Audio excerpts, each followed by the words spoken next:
let's supposing that the Hindus are right, that the universe lasts for 4,320,000 years, and then it vanishes, and then it starts and runs for another 4,320,000 years, then it vanishes, and it does it again. And it does it, and does it, and does it, and does it, and there is no end to this. But fortunately, because of the forgettery, every 4,320,000 years, it doesn't become a totally insufferable bore. There is this blank space, this trough between the crests of the waves. You see? Now the Hindus thought about that, and they got tired. And they thought about the possibility of moksha, liberation, or nirvana, from the everlasting cycle of appearing and disappearing. But then when they had thought that through, the Buddhists, for example, having really said, now we've got the trick, as the Buddha said after his enlightenment, now I found you out, you who build the house. I'm going to take the house apart. The roof beam is brought down. Desire is the builder of the house. See, I found you. Never again shall you build it. And the Buddhists thought that one over. They asked, they're crazy, we found a way out of samsara, the wheel of birth and death. And somebody one day said, but, isn't that rather selfish? You get yourself out, what about all the other people? Don't you have any feeling of compassion? Oh yes, they said, of course. We forgot that, didn't we?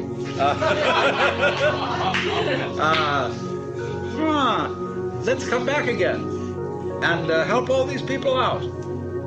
Then they got very sophisticated about it. They said, look,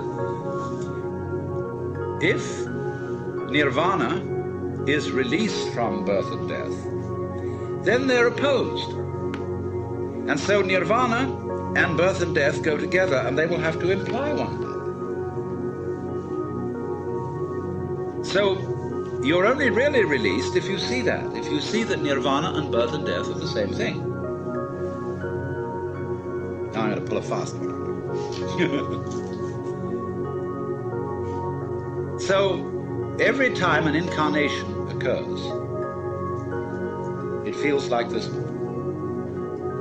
See, it might be quite different. We might be reincarnated in another universe as beings of an altogether different shape. See? Not at all like human beings. But because we were used to it, we would feel that that was the human shape.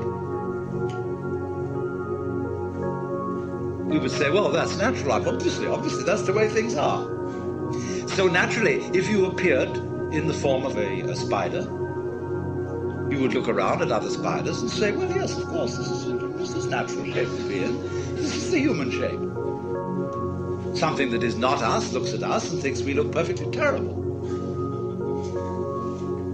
I mean, imagine how you look to a fish. Clumsy, cumbersome, stupid-looking thing. As a fish is so elegant and graceful, and slides through the water so beautifully. The human beings can't even swim properly.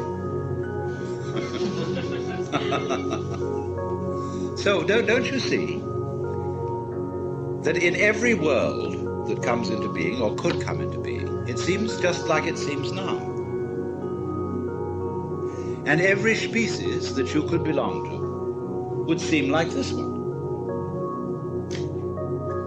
It would have its up end of what is highly intelligent, and its low end of what is not so intelligent. You would be aware of superior forces and inferior forces. Otherwise, you wouldn't have the idea of mastering a situation unless there were situations you couldn't master. Now, we are not aware of species of beings above us unless you cultivate those forms of psychic awareness where you think you're in touch with angels or something of that sort. But the things that appear to be above us are great natural processes. Only we think they're rather stupid, only very tough, too strong for us. Earthquakes, the elements, also some little ones. See, the virus is a very troublesome being. And this is where a human being really finds himself at his wit's end in dealing with molecular biology.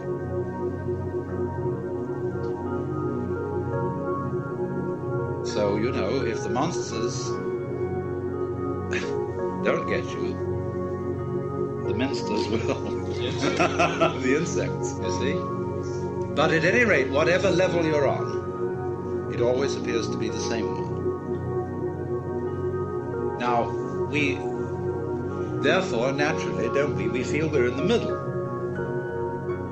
We feel, for example, with the telescope, that there is a world greater than us that is infinitely greater.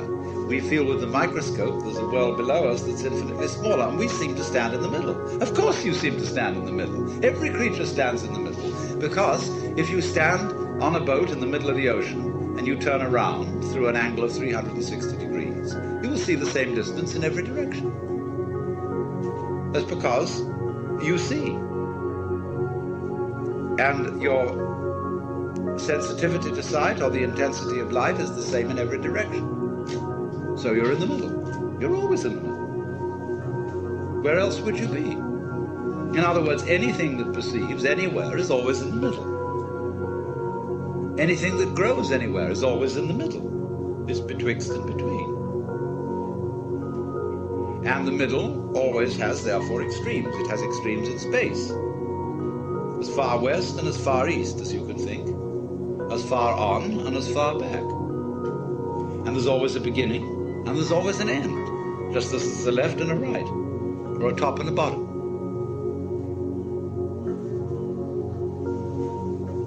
So, also, if you are aware of a state which you call is, or reality, or life, this implies another state called isn't, or illusion, or unreality, or nothingness, or death. There it is. You can't know one without the other. And so as to make life poignant, it's always going to come to an end. That is exactly, don't you see, what makes it lively.